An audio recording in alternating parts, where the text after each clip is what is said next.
Puji Tuhan saudara, Shalom dan selamat pagi bagi saudara-saudaraku terkasih dalam Tuhan Yesus Kristus. Bertemu kembali dalam program Renungan Pagi dan Doa Pagi, di mana melalui program ini setiap hari saudara akan didoakan dan saudara akan diteguhkan melalui kebenaran firman Tuhan. Kalau saudara rindu berlangganan dengan program ini, silakan lihat tombol subscribe di bawah video ini saudara. Kalau tombol subscribe masih berwarna merah, silakan ditekan dan tekan juga tanda loncengnya. Kalau saudara rindu memberkati karena saudara diberkati melalui program ini, saudara butuh informasi lebih lanjut, silakan lihat di kolom deskripsi video ini saudara. Puji Tuhan saudara, kita akan berdoa buat firman Tuhan yang akan kita renungkan bersama sebelum kita akan berdoa bersama. Bapa yang baik, saat ini Tuhan kami sungguh bersyukur buat hari yang baru, buat kesempatan yang Tuhan beri bagi kami, di mana pada hari ini sebelum kami akan melaksanakan segala aktivitas kami, terlebih dahulu kami akan dikuatkan oleh firman-Mu. Kami akan merenungkan firman-Mu. Berfirmanlah ya Tuhan, berkati setiap anak-anak-Mu yang sedang mendengarkan program renungan pagi ini. Berkati hidup mereka, hati dan pikiran mereka melalui kebenaran firman-Mu. Kuatkan mereka, teguhkan mereka melalui kebenaran firman-Mu ya Tuhan. Dan Tuhan juga yang mengurapi hamba dalam menyampaikan firman-Mu. Terima kasih Bapa yang baik, kami sungguh bersyukur buat kebaikan Tuhan di pagi hari ini. Dan dengan penuh sukacita, dengan penuh kerinduan, kami mau renungkan firman Tuhan dalam nama Tuhan Yesus Kristus. Haleluya, haleluya. Amin. Ya, amin. Adapun teks firman Tuhan yang saya rindu kita renungkan bersama sebelum kita akan melaksanakan segala aktivitas kita di sepanjang hari ini saudara, untuk menjadi renungan harian kita adalah dari 2 Petrus pasal yang pertama mulai ayat 16 sampai ayat yang ke-21, di mana topik renungan yang saya rindu kita renungkan bersama adalah bahwa iman kekristenan bukan dongeng, iman kekristenan bukan isapan jempol. Saudara, hari ini saya rindu kita belajar apa yang kita imani.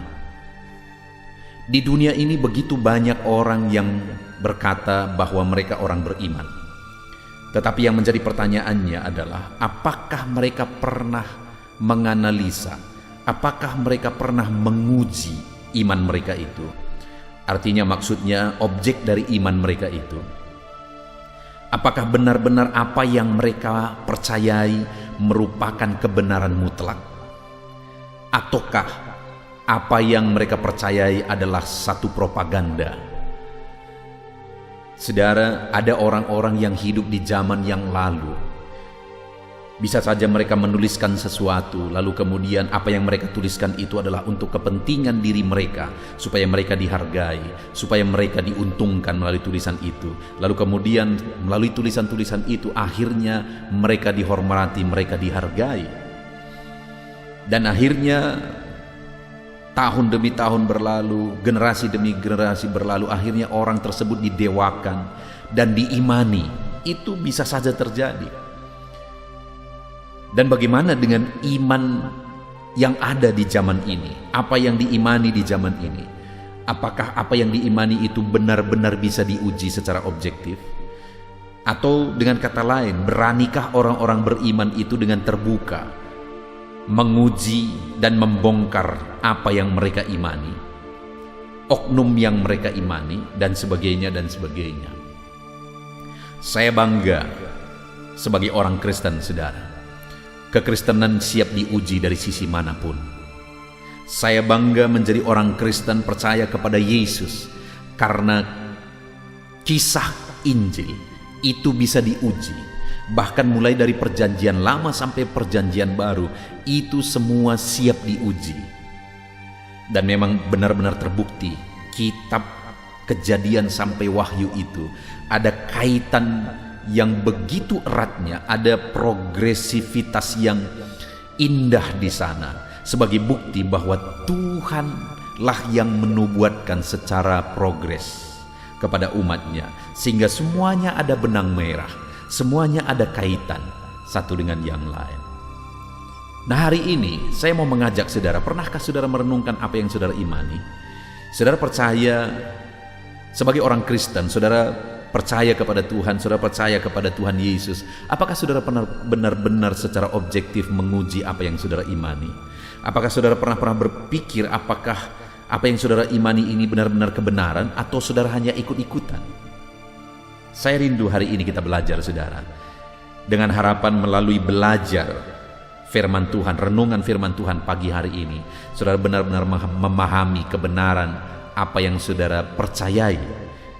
Dan saya rindu saudara menyaksikan, berkomentar apa yang saudara alami hari ini melalui perenungan firman Tuhan ini. Apa yang pemahaman baru yang saudara terima melalui renungan firman Tuhan ini. Saya akan membacakan ayat firman Tuhan ini, saudara, kemudian akan menjelaskannya secara ekspositori. Artinya saya akan menggali firman Tuhan secara objektif dan menjelaskannya secara sistematis. Siapkan hati dan pikiran saudara, pastikan saudara benar-benar diberkati oleh firman Tuhan di pagi hari ini. 2 Petrus pasal yang pertama ayat 16 sampai ayat yang ke-21. Demikian firman Tuhan. Nubuat tentang kemuliaan Kristus telah digenapi. Sebab kami tidak mengikuti dongeng-dongeng isapan jempol manusia, ketika kami memberitahukan kepadamu kuasa dan kedatangan Tuhan kita Yesus Kristus sebagai Raja. Tetapi kami adalah saksi mata dari kebesarannya. Kami menyaksikan bagaimana Ia menerima kehormatan dan kemuliaan dari Allah Bapa, ketika datang kepadanya suara dari Yang Maha Mulia, yang mengatakan, inilah anak yang kukasihi, kepadanyalah aku berkenan. Suara itu kami dengar datang dari sorga, ketika kami bersama-sama dengan Dia di atas gunung yang kudus. Dengan demikian, kami makin diteguhkan oleh firman yang telah disampaikan oleh para nabi. Alangkah baiknya kalau kamu memperhatikannya sama seperti memperhatikan pelita yang bercahaya di tempat yang gelap, sampai fajar menyingsing dan bintang timur terbit bersinar di dalam hatimu. Yang terutama harus kamu ketahui ialah bahwa nubuat-nubuat dalam kitab suci tidak boleh ditafsirkan menurut kehendak sendiri, sebab tidak pernah nubuat dihasilkan oleh kehendak manusia, tetapi oleh dorongan Roh Kudus orang-orang berbicara atas nama Allah.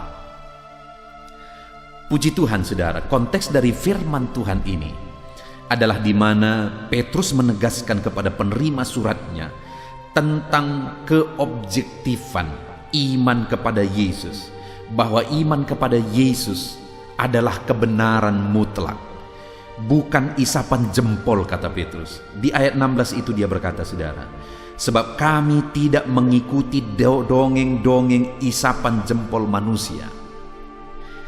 Apa yang kita imani di dalam Yesus Kristus itu bukan dongeng.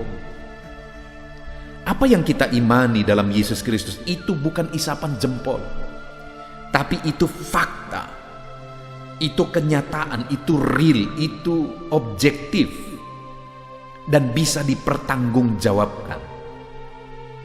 Akan banyak orang yang akan kecewa, saudara. Akan banyak orang yang akan menyesal atas imannya selama dia hidup di dunia, karena dia begitu kuat mengimani sesuatu yang salah, begitu kuat mengimani sesuatu yang sesat. Bahkan ada yang rela mati untuk kesesatan, rela mati untuk kesalahan apa yang dia percayai, apa yang dia imani. Tetapi dengar hari ini, kalau saudara percaya kepada Yesus Kristus sebagai Tuhan dan Juru Selamat saudara, maka dengar, apa yang saudara percayai itu bukan dongeng, kata Petrus. Apa yang saudara percaya itu bukan isapan jempol, kata Petrus. Itu fakta dan itu kebenaran. Yesus Tuhan itu adalah kebenaran. Itu fakta. Karena hanya Dia yang pernah turun dari sorga, Dia yang mati di kayu salib, dan Dia yang bangkit dari kematian dan tidak pernah mati lagi. Ada orang pernah bangkit dari kematian, Lazarus misalnya, dan mungkin dari cerita-cerita, mungkin banyak pernah kita dengar ada orang yang pernah mati suri dan kemudian bangkit lagi? Ya bisa saja. Tapi semua orang yang bangkit itu mati lagi karena memang mereka manusia. Tetapi Yesus yang adalah Tuhan, dia turun dari sorga dan kemudian dia mati untuk saya dan saudara. Tetapi dia bangkit dan dia tidak pernah mati lagi. Tapi dia bangkit dalam tubuh yang baru karena memang dia adalah Tuhan. Jadi dia Tuhan, itu fakta, itu kebenaran. Apa yang kupercayai hari ini adalah kebenaran, itu sebabnya aku bangga menjadi pengikut Kristus. Karena yang kupercayai bukan dongeng, yang kupercayai bukan isapan jempol, tetapi yang kupercayai adalah fakta dan kebenaran. Dan saudara, itu yang ditegaskan oleh Petrus, bahwa Injil atau iman kepada Yesus Kristus adalah kebenaran. Dan ada 3 alasan yang dijelaskan oleh Petrus bahwa Injil atau iman kepada Yesus itu adalah kebenaran. Sekali lagi saya baca ayat 16, saudara. Sebab kami tidak mengikuti dongeng-dongeng isapan jempol manusia ketika kami memberitahukan kepadamu kuasa dan kedatangan Tuhan kita Yesus Kristus sebagai Raja, tetapi kami adalah saksi mata dari kebesarannya. Jadi Petrus menegaskan bahwa Yesus adalah Tuhan, adalah Raja. Itu adalah kebenaran, itu bukan dongeng, itu bukan isapan jempol. Dan Petrus memberi 3 bukti bahwa Yesus adalah Tuhan. Yang kita percayai adalah benar, bahwa Yesus adalah Tuhan dan Juru Selamat. Yang pertama, Petrus berkata, kami adalah saksi mata. Dia melihat keilahian Yesus. Itu bukti pertama. Selanjutnya ayat 17 dikatakan, kami menyaksikan bagaimana ia menerima kehormatan dan kemuliaan dari Allah Bapa. Ketika datang kepadanya suara dari Yang Maha Mulia yang mengatakan, inilah anak yang kukasihi, kepadanya lah aku berkenan. Suara itu kami dengar datang dari sorga ketika kami bersama-sama dengan dia di atas gunung yang kudus. Jadi yang pertama, Petrus berkata, kami saksi mata. Pertanyaannya hari ini, untuk sesuatu yang dipercayai, iman di dunia ini begitu banyak. Untuk sesuatu yang dipercayai itu, adakah saksi mata di sana? Ketika seorang nabi berkata dia nabi, adakah saksi mata yang benar-benar membuktikan dia nabi? Yesus tidak hanya mengatakan dia adalah Tuhan. Yesus tidak hanya mengatakan bahwa Bapa dan dia adalah satu, tetapi ada saksi mata, yaitu Petrus dan murid-muridnya. Mereka adalah saksi mata bahwa Yesus adalah Tuhan. Dan saya mau menegaskan kepada saudara, kalau apa yang dikatakan Petrus adalah kebohongan, dan dia sadar itu kebohongan, dia tidak akan rela mati, saudara. Pertanyaannya, bagaimana Petrus mati? Petrus mati sebagai syahid. Sejarah mencatat bahwa dia mati dengan kepala ke bawah. Kenapa, saudara? Karena dia berkata, aku tidak layak mati seperti Tuhanku. Itu sebabnya dia minta supaya kepalanya ke bawah dan dia mati sebagai syahid, saudara. Artinya apa? Dia mati, dia rela mati untuk membuktikan bahwa Yesus adalah Tuhan. Itu yang membuktikan bahwa iman kita benar, saudara. Dengar, hari ini misalnya, kalau saudara misalnya datang kepada saya, lalu kemudian saudara berkata, tadi saya melihat ada emas sebesar kepala kerbau, saudara bilang, saya lihat itu di sana, dan saudara berbohong. Lalu kemudian ada ancaman kepada saudara, pisau sudah di leher saudara, dan kemudian pertanyaan itu berkata, benar atau tidak? Kalau saudara sadar itu kebohongan, saudara tahu bahwa saudara bohong, secara cepat saudara akan berkata, saya berbohong. Saudara tidak akan mau mati untuk kebohongan. Dan tidak ada orang di dunia ini mau mati hanya demi kebohongan, kalau dia benar-benar sadar itu kebohongan. Ya, memang ada banyak orang yang mati karena dibohongi. Ada yang mengatakan bahwa kalau kamu melakukan ini, kamu mau bunuh diri, kamu mau mati untuk ini, kamu akan dapatkan ini dan sebagainya. Dia akhirnya mau mati, kenapa? Karena dibohongi. Tapi kalau dia tahu itu kebohongan, dia tidak akan mau. Nah, pertanyaannya, kalau Petrus tahu itu kebohongan, dia tidak akan mau mati untuk itu, bahkan bela-belain untuk matinya dengan kepala ke bawah, saudara. Tapi kenapa Petrus rela mati untuk apa yang dia imani? Karena apa yang dia imani itu adalah apa yang dia lihat dan saksikan sendiri. Dia berkata, kami adalah saksi mata. Ada bukti yang nyata sehingga dia rela mati untuk itu.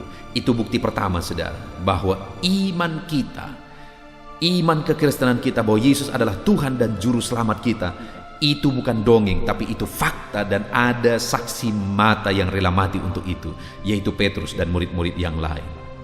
Kemudian bukti yang kedua yang ditegaskan oleh Petrus, saudara, bahwa iman kita adalah kebenaran dan fakta, itu ada di ayat yang ke-19, di mana dia berkata, dengan demikian kami makin diteguhkan oleh firman yang telah disampaikan oleh para nabi. Alangkah baiknya kalau kamu memperhatikan sama seperti memperhatikan pelita yang bercahaya di tempat yang gelap, sampai fajar menyingsing dan bintang timur terbit bersinar di dalam hatimu. Saudara, yang kedua, Petrus menegaskan, dengan demikian kami diteguhkan oleh firman yang telah disampaikan para nabi. Firman yang disampaikan para nabi maksudnya apa? Perjanjian lama. Artinya apa? Bahwa setelah melihat semua peristiwa itu, kemudian Petrus dan murid-murid yang lain melihat dan menyaksikan bahwa ternyata perjanjian lama itu digenapi. Itu bukti iman kekristenan kita fakta dan bukan isapan jempol, bukan dongeng, saudara. Kenapa? Karena segala sesuatu yang tertulis itu digenapi. Misalnya di dalam Yesaya pasal 52, 53, di sana dijelaskan tentang penderitaan Yesus, dinubuatkan di sana bahwa Yesus akan mati, bahwa akan ada orang yang berkorban, ada juru selamat yang akan menggantikan manusia. Dia rela menderita, rupanya tidak seperti manusia lagi dan sebagainya. Semuanya dinubuatkan di sana, dan ratusan tahun kemudian digenapi. Artinya apa, saudara? Bahwa apa yang kita imani itu benar dan fakta. Karena memang Tuhan sudah mewahyukan dari Kejadian sampai Wahyu, semuanya sudah diurutkan oleh Tuhan. Bahkan yang belum terjadi pun dia sudah nubuatkan. Salah satunya kelahiran Yesus sudah dinubuatkan dari seorang perawan. Itu sudah dinubuatkan dalam Yesaya, di mana itu dinubuatkan kalau tidak salah sekitar 700 tahun sebelumnya.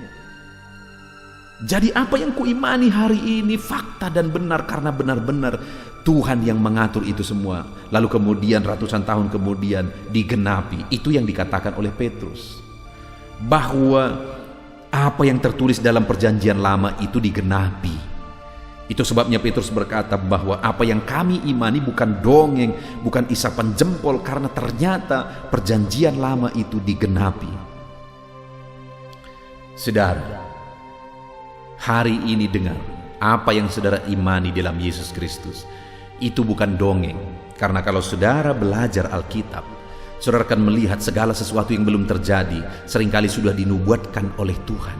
Dan kemudian akhirnya waktu demi waktu terjadi, waktu demi waktu terjadi, waktu demi waktu terjadi. Dan dengar, saudara, di akhir zaman ini ke depan akan terjadi peristiwa-peristiwa yang telah dinubuatkan di dalam Alkitab. Jadi sekali lagi, dengar, apa yang saudara percaya bukan dongeng. Apa yang saudara percayai adalah benar-benar iman yang benar. Itu sebabnya jangan pernah undur dari Tuhan. Jangan pernah meninggalkan Tuhan, karena hari ini kalau saudara percaya Yesus adalah Tuhan dan Juru Selamat saudara, saudara sudah dalam iman yang benar. Lalu kemudian yang terakhir, saudara, ayat 20.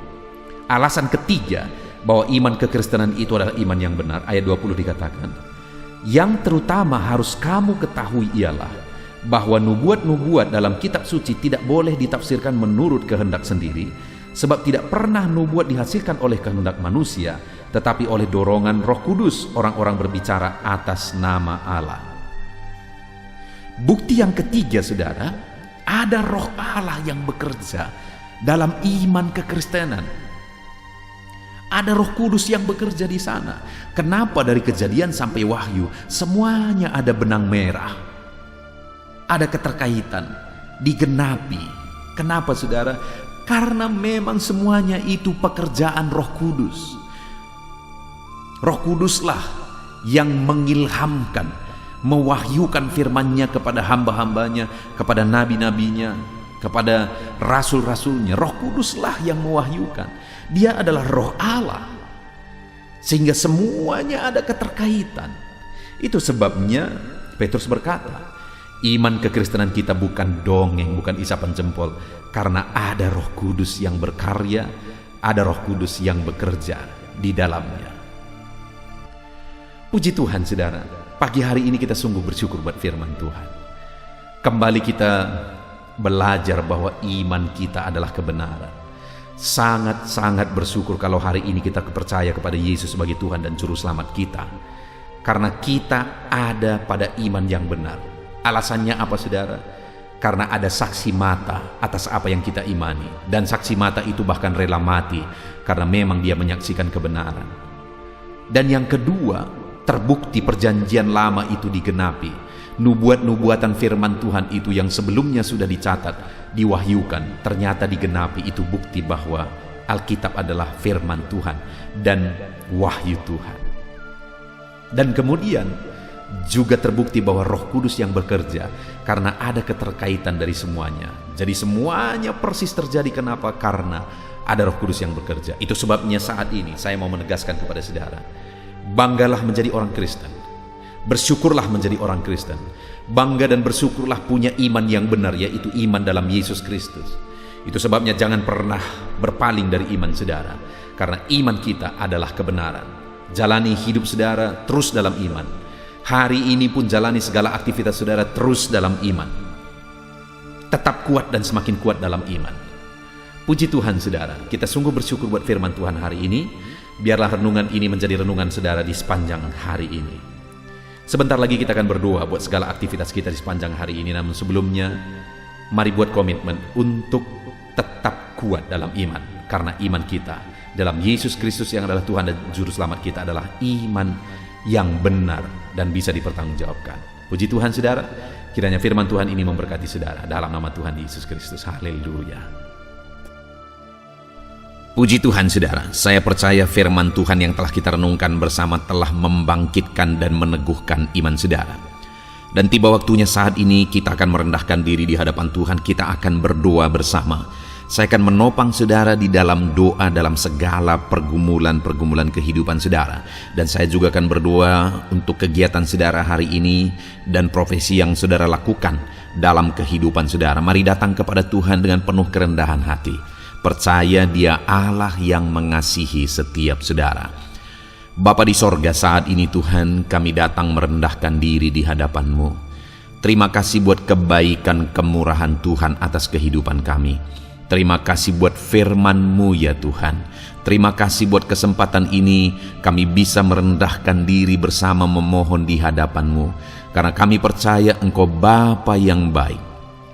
Engkau mendengar kami, dan Engkau Allah yang sanggup campur tangan mengerjakan mujizat di dalam kehidupan kami. Bapa yang baik, saat ini hamba berdoa berkati setiap anak-anak-Mu ini yang sedang mendengarkan renungan pagi dan doa pagi ini ya Tuhan. Engkau yang kiranya memberkati kehidupan mereka satu persatu ya Bapa. Dalam segala aktivitas mereka di sepanjang hari ini, Tuhan yang menyertai. Penyertaan-Mu nyata bagi mereka sehingga mereka akan berhasil dalam apapun yang mereka kerjakan ya Tuhan. Engkau yang menyertai setiap anak-anak-Mu dalam nama Tuhan Yesus Kristus. Hamba berdoa ya Tuhan, biarlah sukacita Tuhan, damai sejahtera Tuhan memenuhi setiap kehidupan anak-anak-Mu ini. Dalam nama Tuhan Yesus Kristus, biarlah damai-Mu memenuhi kehidupan mereka dalam mereka melakukan segala kegiatan mereka. Sukacita-Mu memenuhi kehidupan mereka dalam mereka mengerjakan pekerjaan mereka, sehingga mereka maksimal dan berhasil. Berkat Tuhan tercurah dalam kehidupan mereka. Dalam nama Tuhan Yesus Kristus. Bapa yang baik, biarlah Tuhan yang mengerjakan keberhasilan dalam apa yang mereka kerjakan ya Tuhan. Ketika engkau mengerjakan keberhasilan, maka engkau akan memberi yang terbaik. Engkau mengerjakan keberhasilan yang terbaik dalam kehidupan setiap anak-anakmu dalam nama Tuhan Yesus Kristus. Terima kasih Bapa yang baik. Dalam apapun yang mereka kerjakan, beri mereka hikmat Tuhan. Beri mereka hikmat untuk mengerjakan yang terbaik. Berikan mereka hikmat untuk melakukan segala tugas, tanggung jawab dan pekerjaan mereka, sehingga oleh hikmat-Mu yang memenuhi kehidupan mereka, mereka bisa berhasil dalam apapun yang mereka kerjakan yang tidak bertentangan dengan firman Tuhan. Dalam nama Yesus, hikmat Tuhan kiranya memenuhi anak-anak-Mu dan menjadikan setiap anak-anak-Mu berhasil dalam nama Yesus Kristus. Haleluya. Bapa yang baik, hamba berdoa, ajar anak-anak-Mu untuk mengerjakan yang terbaik sebagai anak-anak Tuhan. Berkati kami Tuhan, memampukan kami untuk mengerjakan yang terbaik dalam segala apa yang kami kerjakan dalam kehidupan kami. Berkati anak-anak-Mu Tuhan, ajar anak-anak-Mu mengerjakan yang terbaik, mengerjakan lebih dari apa yang dituntut, mengerjakan lebih dari apa yang seharusnya dikerjakan. Dalam nama Tuhan Yesus Kristus. Haleluya, haleluya. Bapa yang baik, saat ini hamba berdoa bagi setiap profesi-profesi anak-anak-Mu. Tuhan kiranya memberkati setiap anak-anak-Mu. Berkati mereka sebagai pengusaha, pebisnis. Tuhan memberkati apa yang menjadi usaha bisnis mereka ya Tuhan. Biar Tuhan mengerjakan keberhasilan di tengah-tengah usaha dan bisnis mereka. Berkati usaha dan bisnis anak-anak-Mu dalam nama Tuhan Yesus Kristus. Dalam nama Tuhan Yesus. Biarlah dalam keadaan sulit, dalam keadaan berat sekalipun, Tuhan yang mengerjakan keberhasilan dalam usaha dan bisnis anak-anak-Mu ya Bapa, dalam nama Tuhan Yesus Kristus. Engkau yang memberi mereka hikmat untuk bisa membawa usaha bisnis mereka kepada keberhasilan yang dikerjakan oleh Tuhan dalam nama Yesus, sehingga hidup mereka jadi kemuliaan bagi nama-Mu. Usaha bisnis mereka berhasil sehingga menjadi berkat bagi-Mu ya Tuhan, bagi pekerjaan-Mu dan juga bagi banyak orang dalam nama Tuhan Yesus Kristus. Haleluya. Bapa yang baik, berkati juga anak-anak-Mu yang berprofesi sebagai petani. Berkati apa yang mereka tanam ya Tuhan, sehingga mereka akan berhasil dan akan menuai dengan penuh sorak-sorai. Dalam nama Yesus, berkati para petani. Dalam nama Tuhan Yesus, berkati cuaca, berkati musim demi musim, sehingga mereka bisa berhasil ya Bapa. Dalam nama Tuhan Yesus Kristus, berkati para petani. Dalam nama Yesus, berkati juga para nelayan. Tuhan yang campur tangan bagi anak-anak-Mu yang berprofesi sebagai nelayan. Tuhan memberkati pelayaran mereka untuk menangkap ikan ya Tuhan. Biarlah mereka bisa berhasil. Tuhan menjaga, melindungi mereka dalam nama Tuhan Yesus Kristus. Dalam nama Tuhan Yesus, berkati semua para nelayan ya Tuhan. Para pedagang juga Tuhan memberkati apa yang mereka perjualbelikan yang tidak bertentangan dengan firman Tuhan. Tuhan kiranya memberkati dalam nama Tuhan Yesus Kristus. Dalam nama Tuhan Yesus, berkati para pedagang dalam nama Tuhan Yesus Kristus. Haleluya, haleluya. Bapa yang baik, berkati juga para buruh. Tuhan campur tangan, berkati kehidupan mereka. Tuhan menjaga, melindungi mereka di dunia kerja mereka ya Tuhan. Tuhan angkat kehidupan dan ekonomi mereka. Tuhan memberkati kehidupan mereka. Berkati, jaga, lindungi anak-anak-Mu yang berprofesi sebagai buruh ya Tuhan. Dalam nama Tuhan Yesus Kristus, dalam nama Tuhan Yesus. Haleluya. Bapa yang baik, Engkau juga memberkati anak-anak-Mu yang berprofesi sebagai pegawai, karyawan dalam bidang apapun yang mereka kerjakan ya Tuhan. Tuhan kiranya memberkati kehidupan mereka. Berkati apa yang mereka kerjakan. Berkati mereka untuk mereka dipromosikan. Berkati kehidupan mereka, ekonomi mereka, berkati dalam nama Tuhan Yesus Kristus. Tuhan yang campur tangan bagi setiap anak-anak-Mu yang berprofesi sebagai karyawan dan pegawai. Berkati para PNS ya Tuhan. Tuhan campur tangan, berkati kehidupan mereka Mereka diberkati oleh Tuhan untuk mengabdi bagi bangsa dan negara ini ya Tuhan. Berkati mereka yang berprofesi sebagai PNS dalam bidang apapun mereka. Jadikan anak-anak ini jadi berkat bagi kemuliaan nama-Mu. Berkati TNI Polri ya Tuhan dalam mereka menjaga keamanan dan kedaulatan bangsa ini. Ajar mereka mengabdi bagi bangsa ini dalam nama Tuhan Yesus Kristus. Dalam nama Yesus, berkati semua anak-anak-Mu yang berprofesi sebagai TNI Polri dalam nama Yesus. Bapa yang baik, kami juga berdoa buat anak-anak-Mu yang berprofesi sebagai tenaga medis, para dokter, para bidan, perawat, semuanya juga Tuhan yang memberkati mereka dalam profesi mereka sebagai medis dalam nama Tuhan Yesus Kristus. Berkati Tuhan, berkati ya Bapa dalam nama Tuhan Yesus Kristus, sehingga kehidupan mereka juga jadi berkat bagi banyak orang-orang yang mereka rawat. Mereka diberkati Tuhan. Dalam nama Tuhan Yesus, berkati para dokter, para medis, semuanya Tuhan berkati. Bapa yang baik, bahkan mungkin ada anak-anak-Mu yang saat ini sedang ada dalam kondisi pengangguran, tidak memiliki pekerjaan, padahal mungkin mereka memiliki keluarga yang harus mereka tanggung kebutuhannya. Tuhan, tolong anak-anak-Mu sehingga mereka bisa mendapatkan pekerjaan ya Bapa. Engkau yang membuka pintu bagi anak-anak-Mu untuk mereka bisa mendapatkan pekerjaan dalam nama Tuhan Yesus Kristus. Dalam nama Tuhan Yesus Kristus, berkati anak-anak-Mu ya Bapa. Bukakan pintu bagi mereka untuk mendapatkan pekerjaan. Bapa yang baik, berkati anak-anak-Mu yang mungkin sudah pensiun. Tuhan juga yang memberkati mereka, biar sukacita Tuhan, semangat daripada Tuhan tetap memenuhi kehidupan anak-anak-Mu yang saat ini mungkin sudah pensiun dalam nama Yesus. Bapa yang baik, saat ini hamba berdoa, Tuhan kiranya yang campur tangan bagi setiap anak-anak-Mu. Mungkin ada mereka yang profesi mereka belum disebutkan, hamba berdoa Tuhan kiranya memberkati setiap profesi anak-anak-Mu sekalipun belum disebutkan. Tuhan memberkati, Tuhan campur tangan dalam nama Tuhan Yesus Kristus. Haleluya, haleluya. Bapa yang baik, hamba berdoa buat anak-anak-Mu. Mungkin ada anak-anak-Mu yang sedang sakit. Tuhan campur tangan, kerjakan kesembuhan.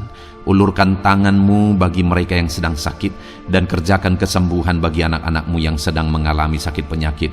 Dalam nama Tuhan Yesus Kristus, nyatakan kuasa-Mu, nyatakan mujizat-Mu, sembuhkan anak-anak-Mu yang sedang sakit dalam nama Yesus. Dan hamba berdoa Tuhan kiranya yang terus memberikan kesehatan bagi anak-anak-Mu dalam nama Yesus, dan beri hikmat bagi anak-anak-Mu untuk tetap hidup dalam gaya hidup yang sehat ya Tuhan, dengan pola hidup yang sehat. Berkati dalam nama Tuhan Yesus Kristus. Haleluya. Bapa yang baik, mungkin ada anak-anak-Mu yang saat ini sedang memikul beban berat dalam hidup mereka. Mungkin ada masalah, persoalan dalam kehidupan mereka. Apakah itu masalah ekonomi, masalah di dunia kerja mereka, atau apapun yang menjadi masalah kehidupan mereka. Tuhan tolong, Engkau angkat segala beban dan masalah persoalan anak-anak-Mu dalam nama Tuhan Yesus Kristus. Tuhan yang mengerjakan pertolongan dalam kehidupan anak-anak-Mu. Bapa yang baik, saat ini hamba berdoa, berkati keluarga-keluarga anak-anak-Mu ya Tuhan, menjadi keluarga yang harmonis, menjadi keluarga yang takut akan Tuhan, menjadi keluarga yang ilahi. Suami, istri, anak-anak semuanya takut Tuhan, dan mereka berfungsi sebagaimana seharusnya di tengah-tengah keluarga. Berkati keluarga-keluarga anak-anak-Mu ya Tuhan, menjadi keluarga yang penuh dengan berkat dan damai sejahtera Tuhan, penuh sukacita Tuhan, dalam nama Tuhan Yesus Kristus. Haleluya.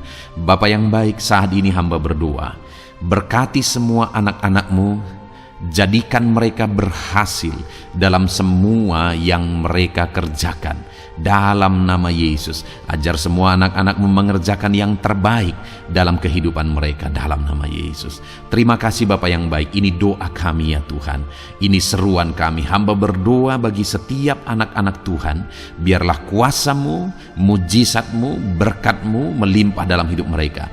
Jadikan mereka berhasil, nyatakan campur tangan-Mu dalam hidup mereka. Biarlah anak-anak-Mu bersaksi dalam hidup mereka ketika Engkau menyatakan pertolongan-Mu, berkat-berkat-Mu dicurahkan, kasih karunia-Mu dinyatakan di dalam kehidupan mereka dalam nama Tuhan Yesus Kristus. Ini doa kami Tuhan, dalam nama Tuhan Yesus Kristus kami berdoa. Haleluya, haleluya, amin. Puji Tuhan saudara, saya percaya saudara sudah dikuatkan, saudara sudah didoakan, dan saudara sudah mendengarkan firman Tuhan, sehingga saat ini saya percaya iman saudara dibangkitkan, dan percayalah doa-doa kita didengar dan dijawab oleh Tuhan. Puji Tuhan saudara, kalau saudara saat ini rindu berlangganan dengan program ini, program Renungan Pagi dan Doa Pagi ini, silakan lihat tombol subscribe di bawah video ini. Kalau tombol subscribe masih berwarna merah, silakan ditekan dan tekan juga tanda loncengnya. Kalau saudara merasa diberkati melalui program Renungan Pagi dan Doa Pagi ini, dan saudara rindu memberkati, saudara butuh informasi lebih lanjut, silakan lihat di kolom deskripsi video ini saudara. Puji Tuhan saudara, mari lakukan yang terbaik dalam kehidupan saudara, dan jadilah saudara anak-anak Tuhan yang berhasil dan diberkati oleh Tuhan. Dalam nama Tuhan Yesus Kristus, haleluya, amin.